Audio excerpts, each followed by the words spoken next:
Hello বন্ধুরা, good morning. সবাই কেমন আছো? আশা করছি বেশ ভালো আছো। আমরাও মোটামুটি বেশ ভালো আছি।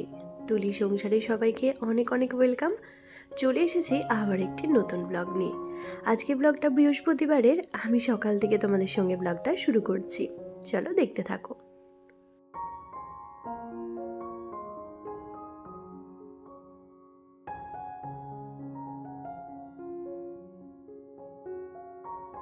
কাল তো তোমরা দেখিয়েছো যে মায়ের ঘরের যে তাকটা আছে ওই জায়গাটা আমি পরিষ্কার করেছিলাম।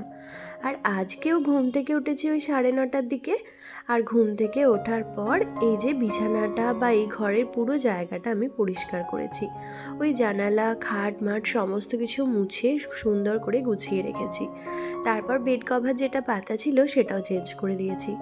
এখন যে সমস্ত ঢাকাগুলো গায়ে নেওয়া হয় বালিশ টালিশ সেই সমস্ত কিছুটা গুছিয়ে রাখবো।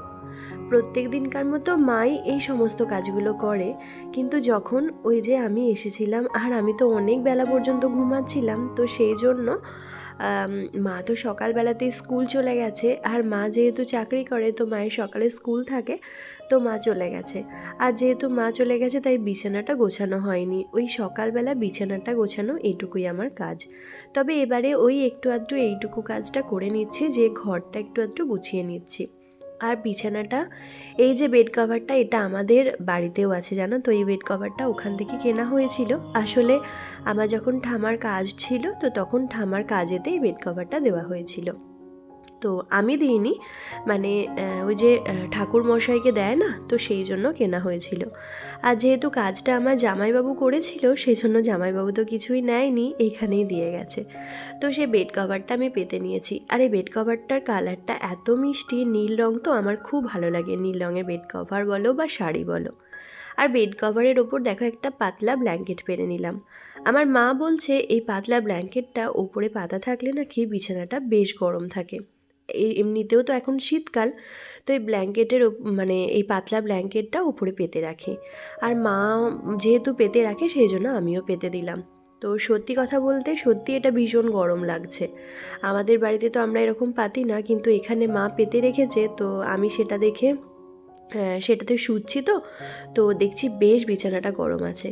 আসলে মানুষ না অনেক কিছু জানে, সেই হিসেবে মানে নিজেরা অনেক কিছু, আগেকার মানুষ তো অনেক কিছু জানে জানো তো, সেই হিসেবে মা অনেক কিছু জানে। যদিও এটা আমার মায়ের কাজ না, এটা আমার কাকিমারা করে। মানে কাকিমায়েরা এই যে বিছানার উপর ব্ল্যাঙ্কেট পেরে রাখে যাতে বিছানাটা গরম থাকে। এমনিতেই তো শীতকাল, সেই জন্য। গ্রীষ্মকালে এটার প্রয়োজন পড়ে না, তবে শীতকালে প্রয়োজন পড়ে। তো সেই রকম আমিও পেতে দিলাম।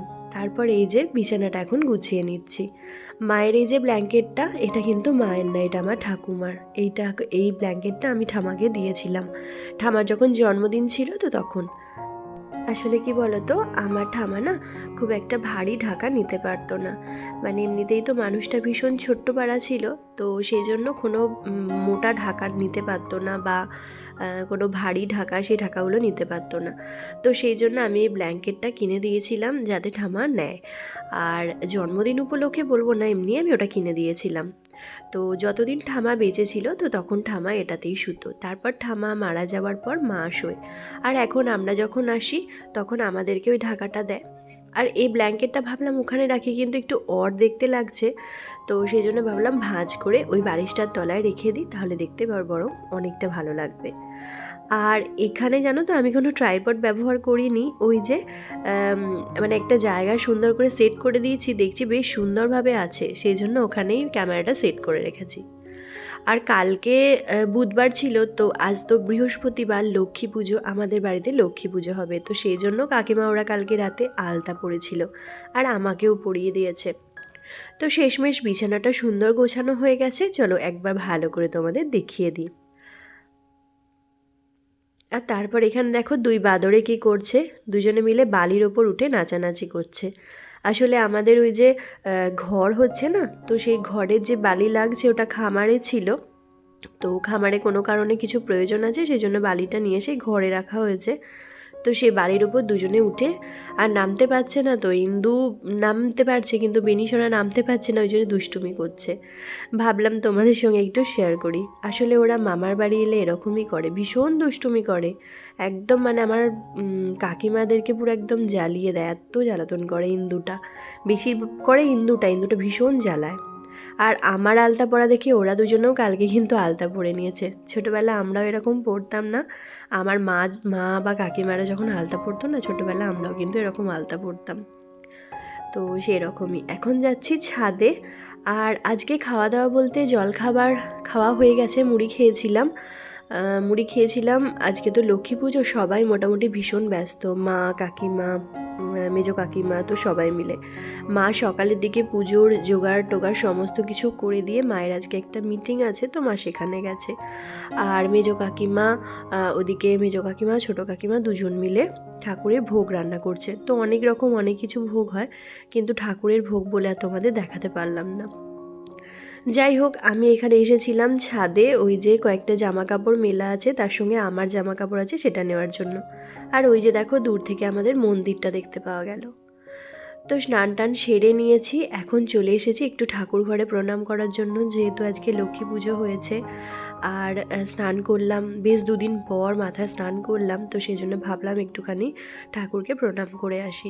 আর এমনিতেও যতবারই আসি মা কালীকে তো পুজো দেওয়া বা প্রণাম করা হয়েই থাকে, তো যেহেতু বাড়ির ঠাকুর, তো সেই জন্য ভাবলাম একটু প্রণাম করে নিই। সকাল বিকেল সবসময় তো ঠাকুরকে প্রণাম করা হয়। এটা হচ্ছে আমাদের ঠাকুর ঘর, তোমরা তো আগেও অনেকেই দেখেছো। আর ওই যে দেখো ওখানে মা কালী তো আছেই, আর এই যে নিচেতে এখানে হচ্ছে লক্ষ্মীর পাতা হয়েছে, তো ওখানে লক্ষ্মী পাতা হয়। আর এই যে ঠাকুর ঘরটা তোমাদের সঙ্গে আগে অনেকবার শেয়ার করেছি।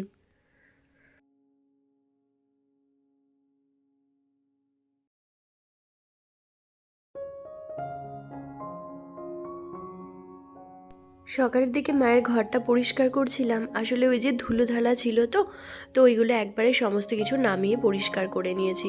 আসলে কি বলো তো, মা আগের দিনই বললাম যে মা খুব একটা ঘর পরিষ্কার করতে পারে না, তো এমনি ঘর পরিষ্কার করে তবে গোছাতে খুব একটা পারে না, ওই যা হোক করে রেখে দেয়, অতটা সময় হয় না। আর এমনিতেও ধরো বয়সও তো হচ্ছে, আর সব থেকে বড়ো কথা স্কুল টুল এই সমস্ত কিছু নিয়ে না পেরে উঠতে পারে না। তো ঘরটা যখন পরিষ্কার করে তখন গুছিয়ে রাখে, তারপর আবার এলোমেলো হয়ে যায়। তো সেই জন্য এসেছি যখন ভাবলাম একটু ঘরটা গুছিয়ে দিই। সেই জন্য আসলে কি বলতো, ওই যে কথায় আছে না, ঢেকি স্বর্গে গিয়েও ধান, মানে আমার হচ্ছে সেরকম অবস্থা। যেখানেই যাই না কেন মনে হয় ঘরটা একটু অগোছালো থাকলে সেই জায়গাটা একটু গুছিয়ে দিই।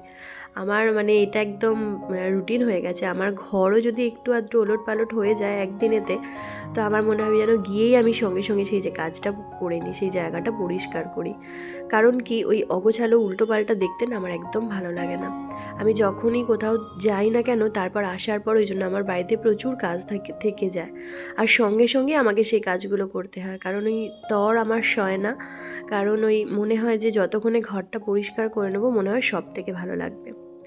তো যাই হোক, এখানে স্নান টান করে নিয়ে একটুখানি রোদে দাঁড়িয়েছিলাম, বেশ অনেকটা রোদও ছিল, সঙ্গে একটু ফুরফুরে হাওয়াও দিচ্ছিল। ভাবলাম রোদে একটু দাঁড়িয়ে চুলটা শুকিয়ে নিই। তো দুপুরে আজকে যেহেতু লক্ষ্মী পুজো হয়েছে, তাই আজকে খিচুড়ি হয়েছিল, আর সঙ্গে অনেক রকমের ভাজাভুজিও ছিল, সেগুলো কাকিমা এখন দিয়ে দিচ্ছে।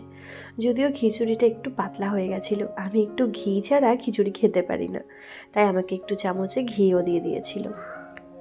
খিচুড়িতে ভাজাভুজি ছাড়াও সঙ্গে পায়েসও ছিল। আর মানে এটা আমাদের ঠাকুরের ভোগ, প্রত্যেকবারই এরকম হয়, মানে যখনই লক্ষ্মী পুজো হয়। খাওয়া দাওয়ার পর চলে এসেছি একটু রোদে বসতে, কারণ এত ঠান্ডা, রোদে একটু না বসলে হবেই না। আর এনেছিলাম একটু পেয়ারা মাখা, তো সেটা খেতে খেতেই একটু রোদে বসলাম, আর সঙ্গে ব্লগটাও শেষ করলাম। ব্লগটা তোমাদের কেমন লাগলো অবশ্যই জানিও কমেন্টের মাধ্যমে। আর ভালো লাগলে লাইক করো, চ্যানেলটা সাবস্ক্রাইব করতে ভুলো না। দেখা হবে তোমাদের সঙ্গে খুব তাড়াতাড়ি পরের ব্লগে।